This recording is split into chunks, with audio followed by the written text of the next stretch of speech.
नमस्कार, मैं आशुति वोरा, आप देख रहे हैं वीके न्यूज। अब कनाडा को बड़ा झटका लगने जा रहा है।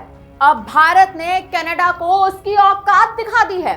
भारत और कनाडा के संबंध अब पहले जैसे नहीं रहे हैं।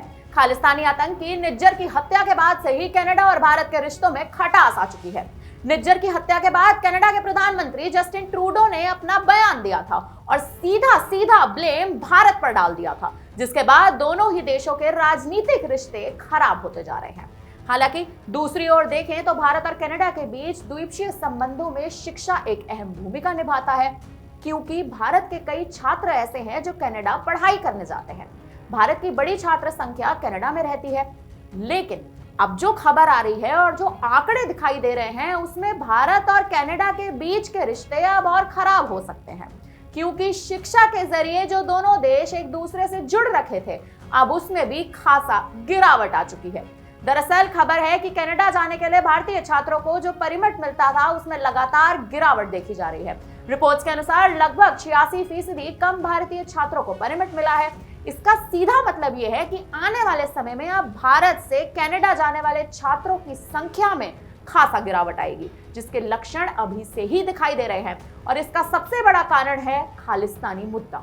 कनाडा सरकार के एक अधिकारी का कहना है, पिछले साल के अंत में परिमिट में तेज गिरावट देखी गई। ऐसा इसलिए हुआ क्योंकि भारत ने परिमिट की प्रक्रिया पूरी करने वाले कनाडाई राजनयिकों को देश से बाहर निकाल दिया। खालिस्तान मुद्दे पर विवाद के बीच भारत की सख्ती का नतीजा यह भी हुआ कि कनाडा में पढ़ाई के लिए पहले की तुलना में अब काफी कम छात्रों में आवेदन किया गया है। दोनों देशों के बीच चल रहा ये खालिस्तानी मुद्दा एक सीधा कारण है शिक्षा क्षेत्र में ऐसा असर देखने का।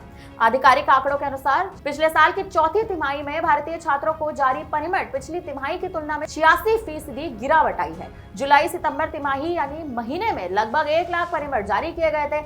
अंतिम महीने में केवल 14,910 छात्रों को परमिट जारी किया गया। रिपोर्ट्स ये भी कहते हैं कि भारत की 41% संख्या कनाडा में रहती है, जिसमें एक बड़ी संख्या में छात्र शामिल हैं।